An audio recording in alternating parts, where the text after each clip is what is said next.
Video में हम बात करेंगे गुलाम हैदर के बच्चों की वापसी से मुतालिक कुछ फैक्ट्स और कुछ हकायक हैं और कुछ सवालात हैं जो कि पहली बार पूछे जा रहे हैं। वो सवाल भी आपके सामने रखेंगे। सवाल किन्होंने रखे हैं वो भी आपके सामने डिटेल रखेंगे। सबसे पहले हम बात करते हैं गुलाम हैदर के बच्चों के साथ साथ सीमा हैदर की शादी और उसको नेशनलिटी देने के हवाले से जो चीजें सामने आई हैं।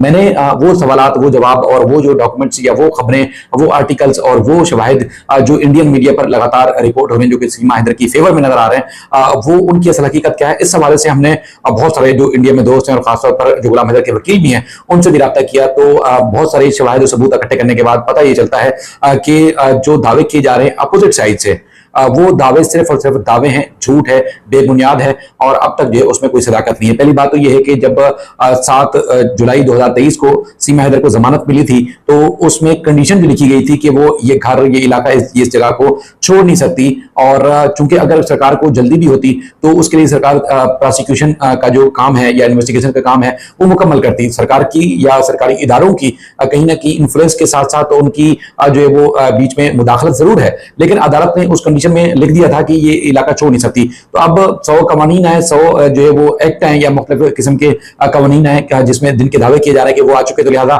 उनकी वजह से ढील मिली है सीमा को। तो मेरा जहां तक ख्याल है कि वो हरगिज नहीं है और ना ही ऑफिशियल कोई भारत सरकार ने कोई अलग से कोई कानून पास किया है या उसमें कोई डॉक्यूमेंट्स या इसको शरण दिया है या कोई शवायद ऐसे अब तक सामने नहीं आ सके।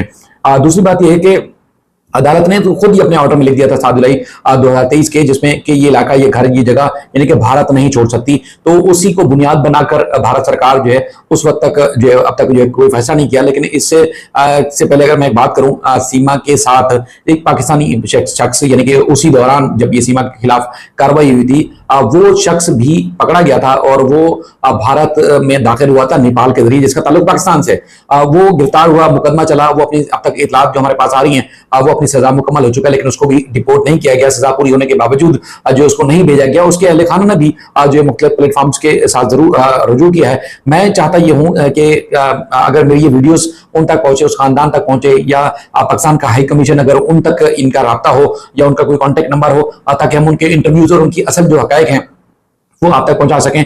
जो अब तक की इतलात के मुताबिक हमें शवाहिद और एविडेंस मिले हैं, उस्मान इकराम नामी शख्स हैं जिन्होंने सजा मुकम्मल कर ली है और उसके बावजूद उसको जेल में डाला गया है। अब ह्यूमन राइट्स के जो डिपार्टमेंट हैं यहाँ पाकिस्तान से बैठे जो उनके अहले खाना है उस्मान इकराम के, उन्होंने उनसे रजू किया है कि सजा पूरी करने के बावजूद जो है उनको वापस नहीं भेजा गया, तो लिहाजा उनको वापस भेजा जाए। तो एक मर्द जो कि मुस्लिम था उसको जो है वो उसका ट्रायल भी जल्दी होता है, इन्वेस्टिगेशन भी जल्दी मुकम्मल हो जाती है और उसको सजा भी सुनाई, सजा पूरी भी कर चुका है, लेकिन उसके बावजूद उसको रिपोर्ट नहीं किया जा रहा। दूसरा, सीमा हैदर का जो नाम निहाद FIR है वो अब तक ना उसमें इन्वेस्टिगेशन हुई, ना एविडेंस लिए गए और ना ही मजीद कोई कार्रवाई हो सकी। तो उसमें जो है काफी सवाल पैदा होते हैं। दूसरी तरफ ये है कि कानूनी तौर पर कोई डॉक्यूमेंट्स जो है वो हुकूमत ने जारी ही नहीं किए। तो यहाँ पर हुकूमत सीमा को जो उसका नाम निहाद मजहब की तब्दीली है या नाम निहाद उसकी जो सो कॉल्ड मैरिज है वो कहां से वैलिड हो जाती है जब वो मुस्लिम है बाई बर्थ और उसकी शादी पाकिस्तान में रजिस्टर्ड है और ना पाकिस्तान के हाई कमीशन ने, ना पाकिस्तान की गवर्नमेंट से, ना किसी से उसकी कोई वेरिफिकेशन हुई है, तो फिर कैसे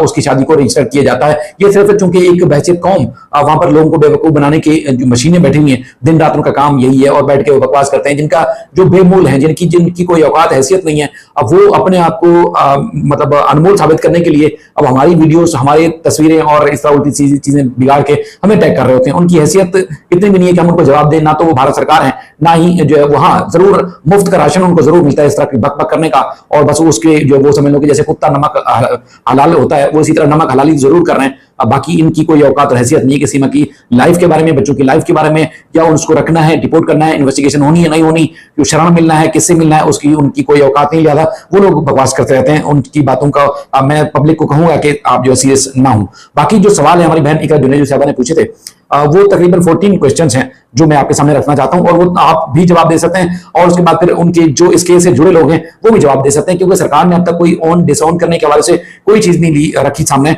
तो यकीनन सवाल बनते हैं और यहाँ हमारे जो वकील है मोहम्मद मलिक साहब, उन्होंने भी यकीनन जो बातें की हैं वो की चुपी नहीं, उन्होंने बहुत सारे पेपर्स और बहुत सारी चीजें दिखाई भी हैं। अगर वो चीजें बिल्कुल कानून के मुताबिक है तो उस पर इंप्लीमेंटेशन कौन करेगा, उसका अमल दरामद कौन करेगा, ये एक बड़ा सवाल है। और अगर अमल दरामद नहीं होता तो फिर उन इदारों के खिलाफ क्या कार्रवाई होती है, उन लोगों के क्या खिलाफ कार्रवाई होती है जिन्होंने इस पे अमल दरामद करना होता है। बुनियादी मुद्दा हमारा गुलाम हैदर के 4 पाकिस्तानी बच्चे जो कि मुस्लिम हैं उनकी वापसी के लिए और उनके हक के लिए आवाज उठाना है। और जितने भी लोग पाकिस्तान से दुनिया भर से उठाते हैं उनको हम हमेशा अप्रिशिएट करते हैं। सवाल नंबर 1 है, क्वेश्चन नंबर 1, उसमें बताया गया कि सीमा हैदर की मुबैना शादी और इस पर सोशल मीडिया पर उठने वाले सवालात को अदालत में चैलेंज किए हुए हैं। 1 साल से ज्यादा अरसा गुजर चुका है, आखिर अदालत किसी नतीजे पर क्यों नहीं पहुंच सकी।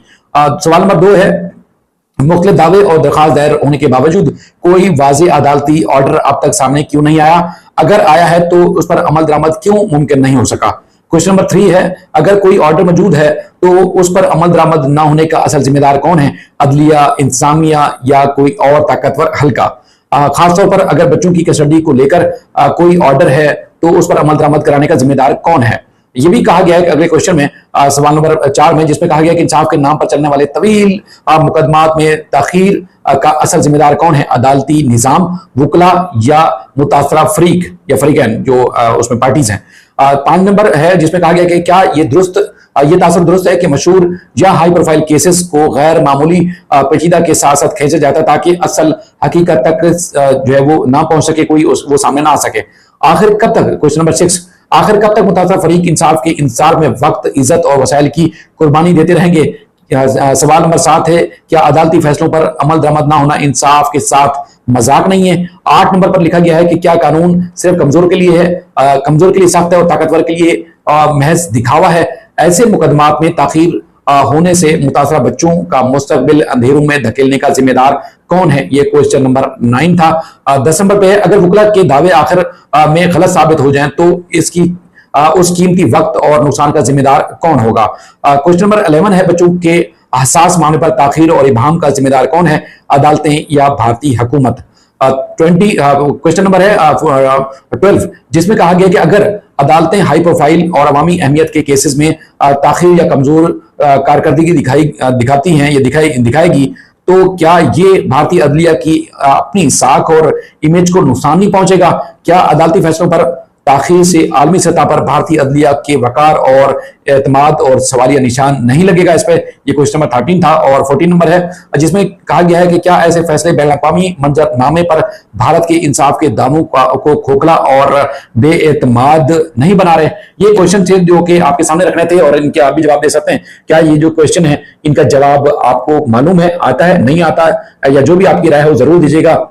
बाकी और बेशुमार चीजें हैं जिसकी जो आपके सामने रखनी है। खासतौर पर जो शहरी 2023 में पकड़ा गया था, इलीगल एंट्री थी उसकी भारत में, उसको गिरफ्तार किया गया। गिरफ्तार करने के बाद सजा सुनाई गई। सजा के बाद सजा पूरी करने के बावजूद वो जेल में है। मैं कोशिश करूंगा कि उनका केस नंबर उन्होंने जो दूसरे फोरम से रजू किया है पाकिस्तान में मौजूद उसके अहले खाना ने, वो डिटेल आपके सामने केस के साथ रखूं ताकि आपको मालूम हो सके कि इंसाफ के नाम पर भारत में हो क्या रहा है। और यहाँ बच्चों की हवालगी का मामला, इस पर कोई वैलिड या एक संजीदा इकदाम सामने नहीं आए जिसकी वजह से आज भी सवाल पैदा होते हैं। और जो लोग इन सारी चीजों को ट्विस्ट करते हैं, हमारा उनसे कोई मतलब नहीं है। उन्होंने अपने तौर पर जो भी बकवास करनी हो करते रहे, क्योंकि ना वो सरकार है कि उनकी बातों का जवाब दिया जाए, ना ही वो मेन फरीक हैं जिनके बारे में हमें उनकी टेंशन हो। ये फजूल लोग हैं जिनकी फजूल बातों में आने की जरूरत नहीं आप सबको। और हम कोशिश करते हैं कि जो भी फैक्ट्स हैं, हकायक है, आपके सामने रखते रहें। अपना बेहद ख्याल रखिएगा।